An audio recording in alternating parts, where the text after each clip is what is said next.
So up next, we've got Jeanne Enders, and I've got a intro here to read that she helped me out with, and then we'll have her come up, and we probably need to transfer a little technology here on the computer. But she's the Executive Director of the School of Business Online Initiatives at Portland State University. She's been with the faculty since 1998, and she's served as an Associate Dean of Undergraduate Programs at the School of Business before beginning her exclusive focus on online programs, which she is today. She's taught online for over 10 years here at PSU in the graduate programs in the School of Business. She's a social and organizational psychologist by training, and she teaches management and ethics here at PSU and is also in the OHSU/PSU online healthcare MBA program, which is cool. Her current research studies the life stories of ethics award winners in the Pacific Northwest, and that's what she's working on right now. And today, Jeanne will talk about the use of synchronous video in the new fully online undergraduate degree program in business here at PSU. And with that, come on up. Welcome. You can just leave that there. You're good to go. Okay. Thank you for helping. So I made him read all that stuff because I just want you to know I have a lot of experience teaching online, but sometimes I think, whoa, who am I to be up here telling you kind of what to do online? So we have a really great team. Glenn Pullen is here. We have a nice group of folks over above the McDonald's. That's our new location for working in online. Sometimes it smells nice and sometimes not so much. But I'm going to talk about the challenge to engage, and I'm going to talk about it at two levels. I hope that's clear by the end. But one of the tools we're using to engage in our programs at Portland State in the School of Business is synchronous video. So that's the focus of the talk. First of all, I want to just give this context that we're all living in, which is kind of what's up with higher education. And we all know that rising costs are making people in society really ask the question, is a higher education degree worth it? It's such a big issue because we have $1 trillion of debt. Students are suffering. They're actually taking on lifelong debt to get a 4-year degree at our institutions. So it begs the question, what's the value of our degree? And then we have us on this other side, and we're wondering about diminishing resources. It's not just one bad budget year, it's kind of a future of diminishing resources. And we're also concerned about diminishing enrollments, which, because I come from a business school, makes everybody a little bit interested in talking about markets and customers. So forgive me if that's my focus today and that is a bit offensive to you, but I think we've come to a point where thinking about customers is a key part of what we need to do in designing our curriculum. There's also rising competition, so people even talk about high-quality free education online. That's making some of us nervous, sometimes excited. You know, shall we participate? Things like MOOCs. So it's an interesting time to be working in a university. Because the focus needs to be on customers, I'm just going to stipulate to that and move ahead.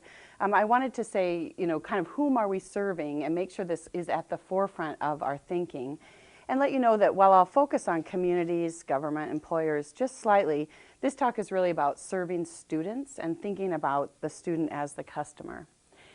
These are our vital few or strategic customers.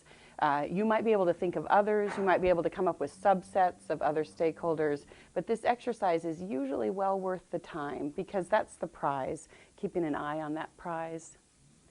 And what's the strategy? So I want to lay out for you a little bit of an innovation process that we use regularly in some of our coursework and in some consulting.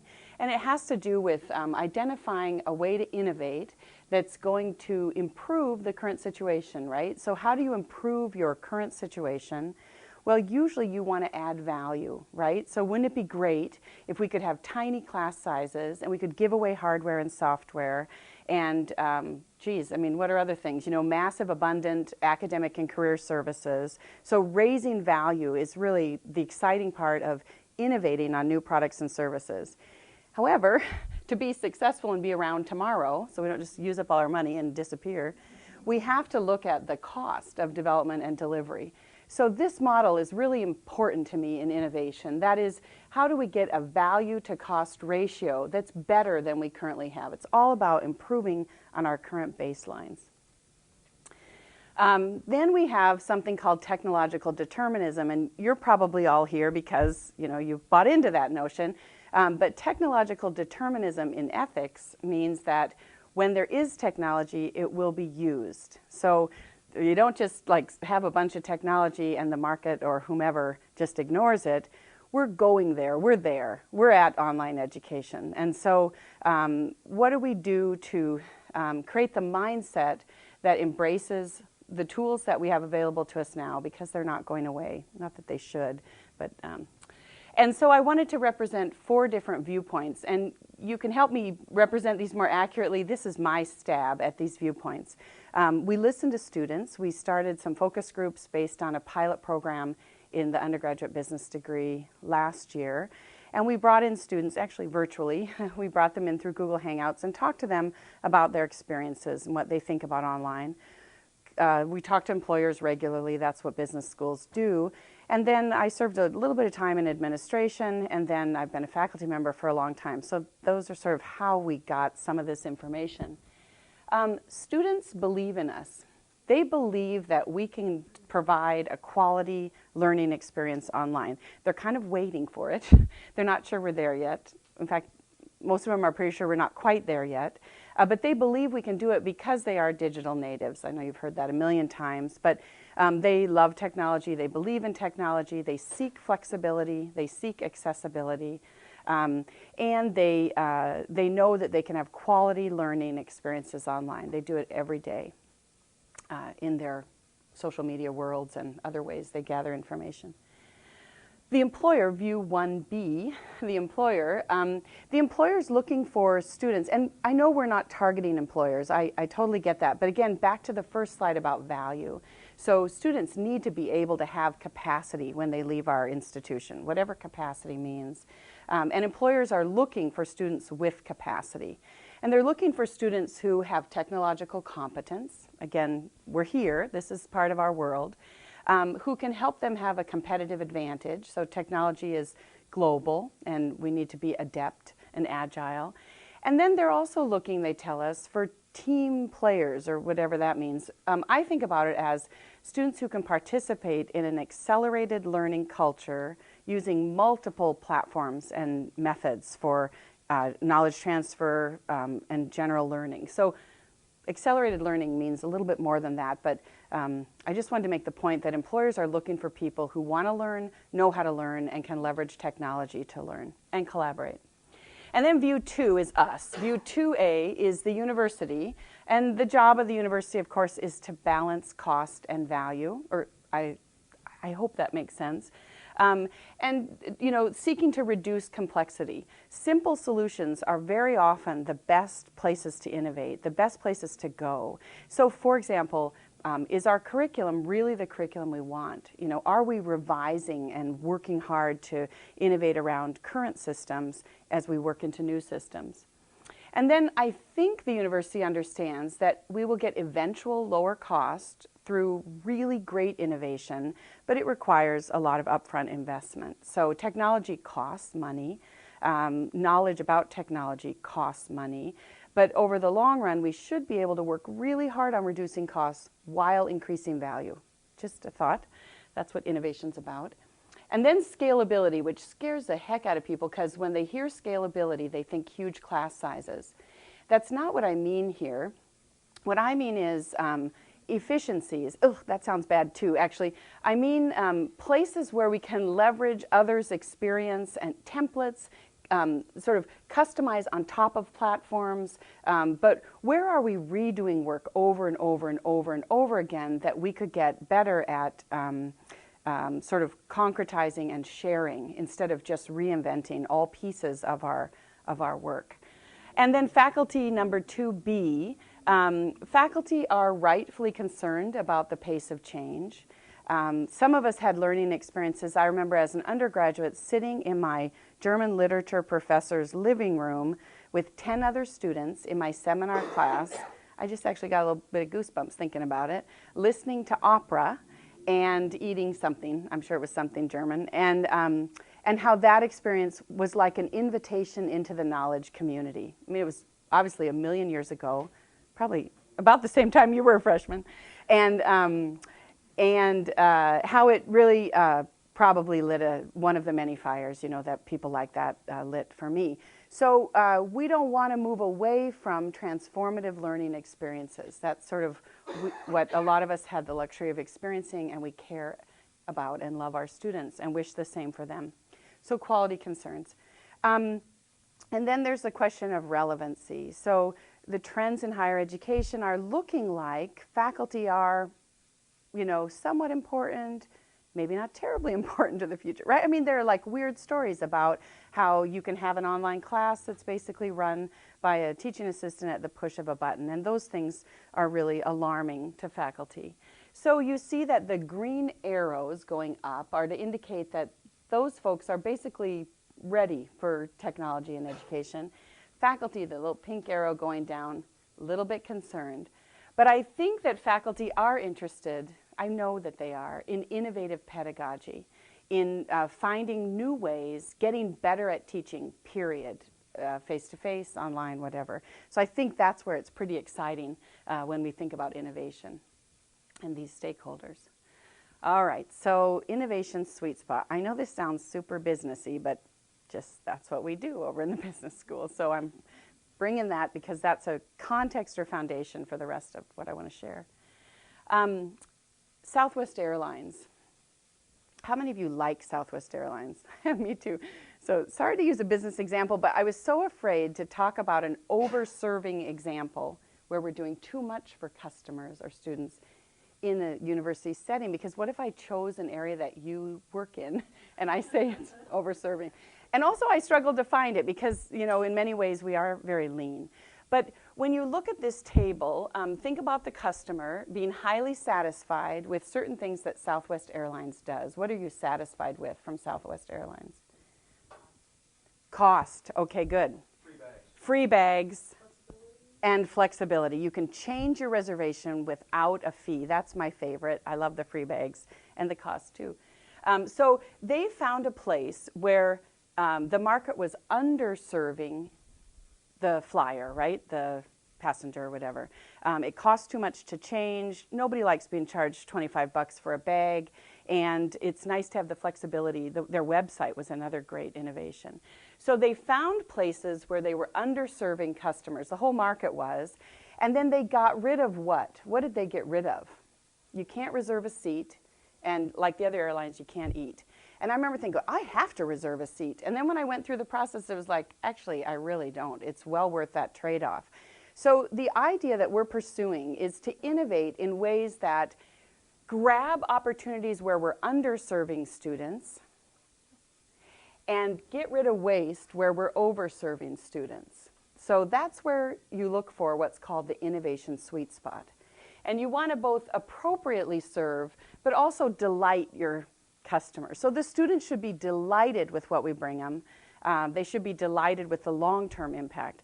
Oh, I also wanted to point out, I'm focusing just on the students from this point out. So we got lots of customers, lots of stakeholders, but my interest here is the students. All right, so can you think of a way we're probably underserving students right now?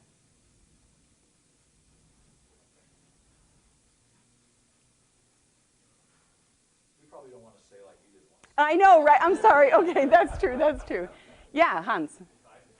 Advising, excellent. So both academic and career advising. Leanne's working super hard to make all of that work, but we don't have a lot of resources for academic advising, and career advising is another. And yeah, helping students get through our programs well and efficiently. Yeah, good. Okay, I don't think anybody has anything against that. Cost, it's too expensive. Yeah, so we're underserving in terms of bringing a low cost or a fair cost to students. Good, very good. Yeah. Yes, exactly. So, and in particular, because MySpace is now online, availability of online required classes for students to get through. We have a lot of students who are stopping out because they can only participate online and there isn't enough available, but other ones too. Good, excellent, well done, class. So this star is meant to represent the innovation sweet spot. So that first slide heading was innovation sweet spot. I love the phrase because, I don't know, it's appealing. I like sweets. I don't know. But the innovation sweet spot, we're always after that. We're always pursuing it. We're not there, but I'm going to share with you one thing I think is part of the bundle of the innovation sweet spot we might be after, and that is faculty-student real-time engagement. So in online settings, and perhaps even in face-to-face settings, I'm not so sure that we're serving appropriately our students when it comes to faculty-student engagement.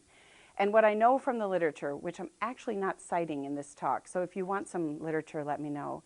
I know that faculty-student engagement is one of the most important predictors of long-term student satisfaction with their undergraduate degree. So for example, I'm easily recalling that time in the faculty member's living room, but there are many other times that I could recall that I was given a piece of a faculty member, you know, something that they engaged with me such that I was transformed and changed, and those are the things that students talk about being part of their satisfaction. So we still have questions about this. Whenever you look for innovation sweet spots, you make educated guesses, you listen to your customers, but then you just have to like prototype and get it out there. And that's where we are now.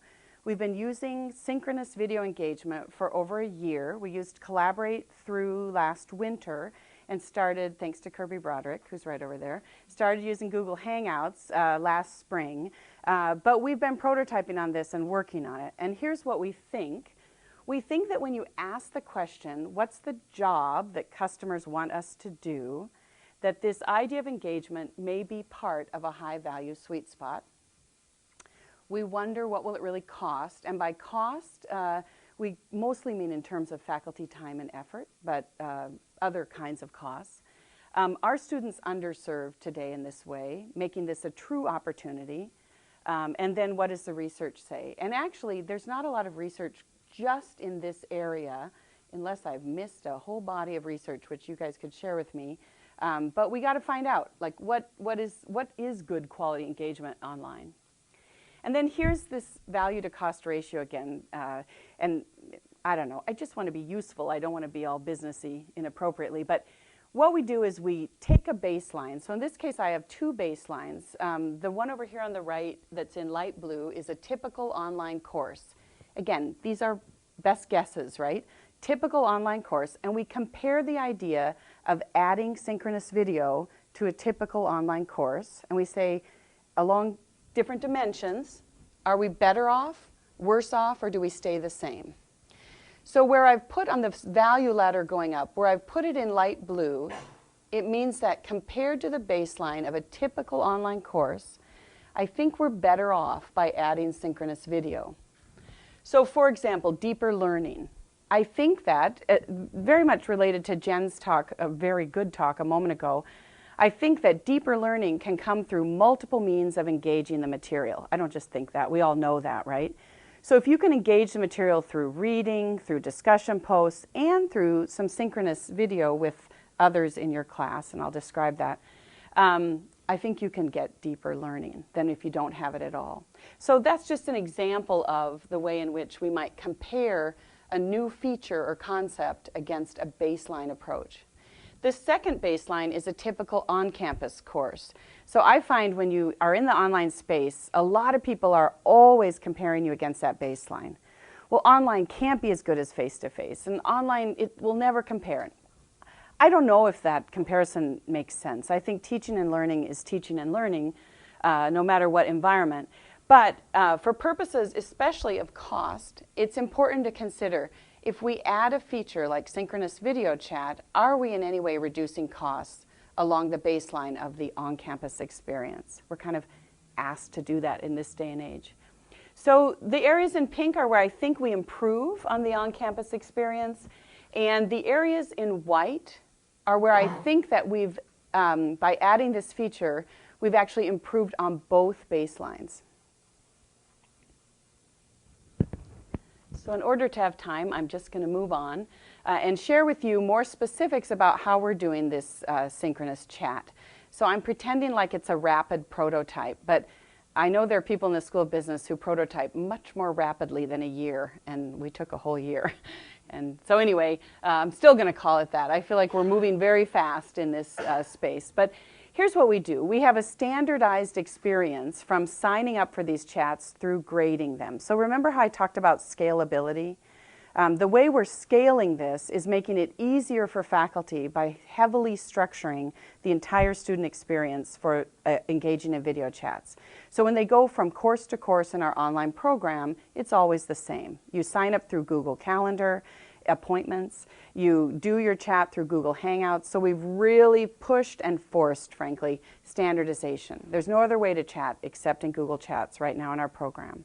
And we think that's important because there's no psychic energy spent in constantly figuring out the new system that a faculty member is using, and we can support faculty much better because we gain expertise, etc.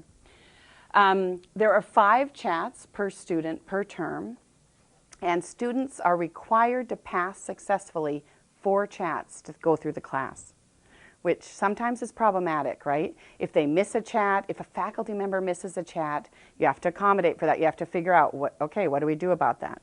If they come to a chat and it's clear they haven't done their own work, they can't talk about the work that they've turned in, that's a fail. They're not passing that chat. And we have a whole avenue for dealing with that. But anyway, that's how it works. Number 2, it's a templated chat with obvious customization. So again, trying to fit into this strategic mold. It's a chat that is required to be an academic integrity moment where faculty ask questions of the student and gain confidence that the student is doing their own work. And it's a progress check. It's not linked to specific assignments because that is a scheduling nightmare. So the faculty member is simply dropping in. The student is the star of the chat. The faculty member shouldn't be talking or teaching much in this chat. And it's a way to check in with the student wherever they are, which also begs this adaptive learning opportunities. If the student hasn't understood a certain aspect of the course, this is a place for the faculty member to determine that and help them in whatever way they can. It's 30 minutes, 1 professor, 3 students, and we bound it firmly. So it starts right on time and it has to end at 30 minutes so that people know that they, they can schedule these at work. They can schedule these and trust that they'll be similar from experience to experience. And then here's the trick that's maybe a bit controversial, and I don't know if we can keep it up. But we want faculty to engage students. Engaging students takes time. So we own some of the scaffolding of the course design, which is controversial. We have some basic design of every course that goes out our door in undergraduate programs online in the business school, and we do all the LMS work for the faculty member. I have a firm belief that if we can take those things off the hands of faculty, we can ask them to engage students, and students will be happier with our online programs and will have a better product or service. There's a community building emphasis, and students will tell you optimal arousal is a psychology term. That's why I wanted to be sure that you heard that I was a psychologist by training. Students are like, what are you talking about? But there's certainly optimal arousal, and we know that learning happens when there's an optimal level of arousal. So these chats are graded, and students are responsible for all the material up to that point. And they're like, what? All the material? I'm like, yeah, indeed, that's the truth. So sometimes they'll have their book and they'll be like, wait, let me look. Oh, yeah, now I'll talk about it, right? They get very nervous. It's not a bad thing, sorry to you students, but optimal arousal is where a lot of learning happens. And then, as I mentioned, there are adaptive learning opportunities. So here are some screenshots of how we do it, and I'm happy to show you that, but I want to get right to a demo, a kind of collage of the chat. So I'm going to show you a little demo. I just want you to look for the following. Look for a former Marine who's using Hello Kitty headphones. He has 5 children. He is a doll.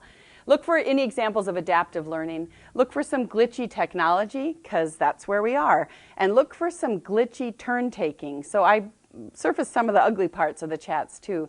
Look for a gold shoe. Look for too much talking from the professor. It is me. Look for someone who is chatting from their workplace. Application of course concepts. See if you feel there's anything about building a knowledge community. It's okay if you don't see that. And watch for a kid and a puppy. I tell them they get extra points for kids and puppies. Of course, they don't really get extra points, but they bring their kids and puppies because they know I want to see that.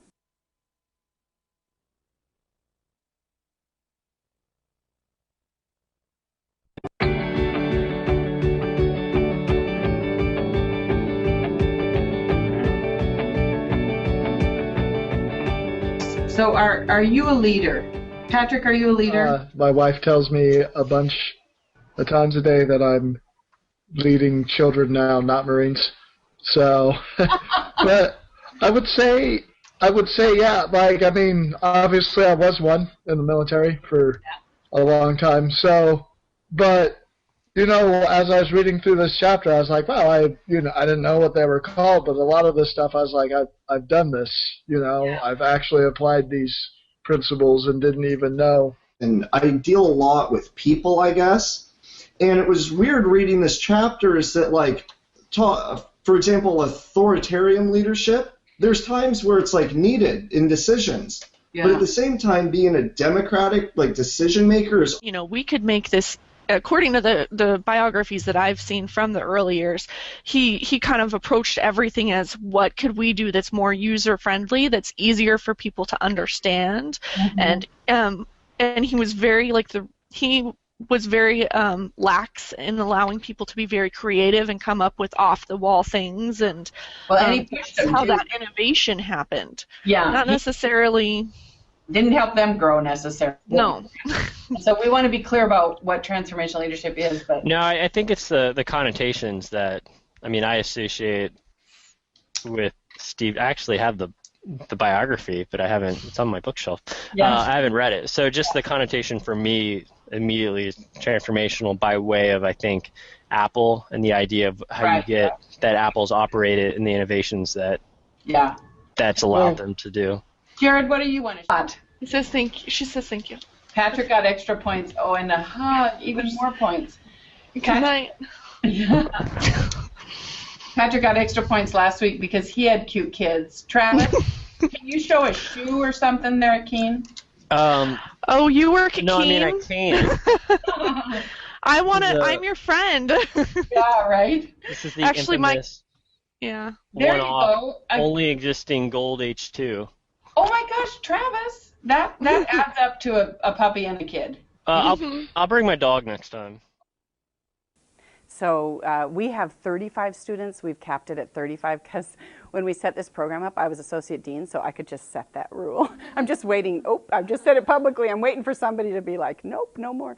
But we have it at 35. So that means we have about 6 to 8 chats a week for faculty, and we spread them across 2 weeks. And then they have to get, we call that a chat block, and they have to get in there once every 2 weeks to chat with us. Yeah. So in closing, I want to say that we have confidence that synchronous chat is part of that innovation sweet spot for online teaching and learning, but of course it isn't remotely the whole bundle. So the call to action about this challenge to engage is really to accomplish the following. First of all, it's to actively engage our customers. That's really what I want to underscore today, because we need them to co-define this innovation sweet spot. I hope that's obvious. And this begins with a mindset that says our stakeholders are our customers. And we've often walked away from the idea that students are customers. So I get that that's an issue.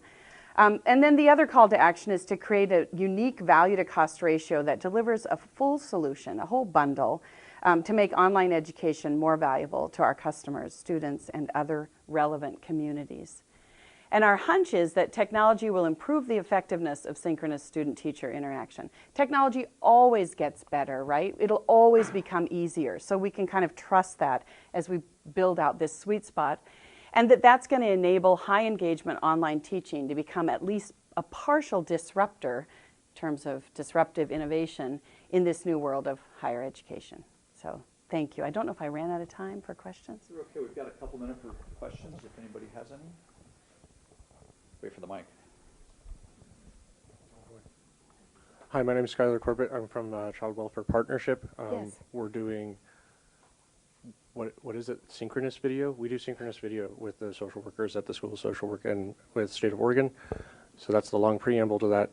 The question that I have for you is, when you determined your use of Google Hangout, what was your criteria for judging whether or not that was going to be a sufficient and professional tool to use for synchronous video? That's such a great question. So I think everyone could hear that, but it was why Google Hangouts and what makes it professional. Why would you choose that? And there are several reasons. So One is my background is in social psychology and human interaction. So Google Hangouts was a vast improvement over some of the other tools because of its fluidity.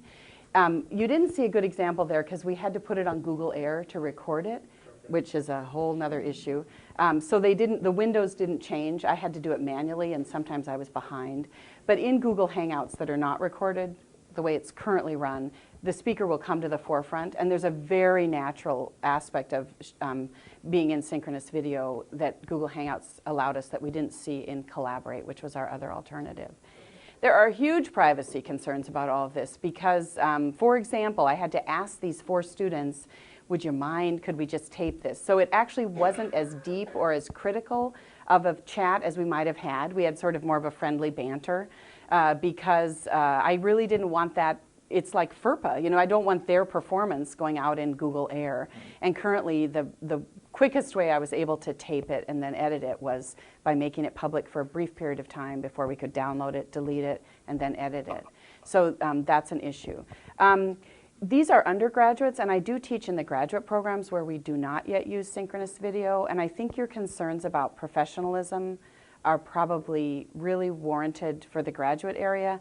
I feel like undergrads are just ready to connect, you know, and that Google Hangouts in a way creates even a less formal environment which actually enhances some of the connection stuff. Yeah? My follow-up would be, hello microphone, my follow-up would be then what makes it a stable solution, something that you can depend on every single day? Yeah, you can never depend on anything. I couldn't get my Prezi to work, and I practiced it like 15 times this morning in this very room. So that's why I said that thing about, we had faculty who were like, I want the chat to come 24 hours after they've completed, and I'm like, let it go, guys, let it go. So there's a fluidity to all of this where what you're trying to do is connect. And if it means sometimes somebody calls in on a speakerphone and you set it on your desk while you're chatting with the other 2 students, embrace it, right? So Google Hangouts will not be there tomorrow. They've already iterated 100 times on whether we could record, how we use it from circles. So it's like part of that agility that's maybe a piece of that accelerated learning. It's all about learning how to be fluid in a technological environment, knowing that tomorrow, what today is free might cost. You hit the nail on the head. My answer is, you know, be all zen about it. I don't know. Yeah, if I can follow up for a sec, you know, to me it's less about the tool and it's more about what you're doing. And in this particular case, because Google Hangouts winds up being so lightweight when it comes to cost, it's free, and when it comes to implementation, if they change later, it's not like we've invested in a whole big giant platform we've now got to adjust with. You know, so to me it's a lot more appealing than a big massive platform like Collaborate or some of the other things that you used before. Any other questions, Ross? Thanks. If things went really well, how quickly do you think, not really well, let's say reasonably well, yes. Things go pretty well. At what point will this be ready for broader rollout? And secondly to that question, roughly how much, I mean obviously in-person chemistry lab class doesn't lend itself very well to this, but across, maybe discussions about lab class, maybe, but in general, how deep do you see the penetration of this type of technology across the entire curriculum? Well, I think there are 2 barriers. One barrier is faculty time and interest and willingness.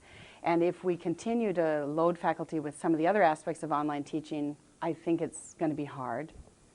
I mentioned that philosophy earlier that I do think you have to have someone who manages the LMS, someone who even does basic course design. And faculty embrace it once they realize, hey, this isn't about taking away my autonomy. In fact, this gives me the ability to focus on teaching. So I think that would help for it to roll out faster. The second thing is, one of the reasons I started teaching online in the graduate programs is because on principle, our ethicist, the real guy who knows what he's doing in ethics, refused to teach ethics online to MBA students. He just said, well, that's on principle the wrong thing. So whenever I hear like you can't really do a chemistry lab, oh, so then I did it. I did the unprincipled thing. I wasn't a total scab because he came to me and said, will you do it because I don't want to do it. But I actually believe it's hard for me to imagine that things can't be done online because it is all about teaching and learning. So I could imagine a chemistry lab actually being really well done online. I think there's actually a high school example of that, a chemistry professor who just nails it right and left. But anyway, so I would just maybe challenge that assumption. But I think it's about the will of people to decide that connecting to students in this way is going to be the big differentiator of our online space. And when that mindset kind of shifts, if it does, and it'll get easier. And when those two things happen, I think, you know, the sky's the limit on engaging students in small groups. So what's your gut feeling? Is that a year, 2 years, 3 years? I mean, it's going to be done in 20 years, no matter what. It's going to be changed in 20. So if it goes reasonably well, you get reasonable buy-in, the technology goes reasonably well, are we going to be in this world in 2 years, 3 years, 4 years? I really am not a fan of forecasting. It's like asking somebody in 1989 what the internet was going to be like. I mean, it's really hard. Well, it's more. I think it's more about the will of faculty. What's the value system? What's our mission of the university? And when people decide, there'll be pockets that decide they need connection to students, and there'll be other pockets who say this is about vendor-purchased generic content because it's better in some ways, and it rolls out and students learn that way. So I guess I think that this is about a decision that each individual program, individual faculty member decides. I mean, I think video's here to stay, obviously, but yeah. All right. Well, we are out of time. Yeah, so sure. Jeanne, thank you very Yeah, much. you bet.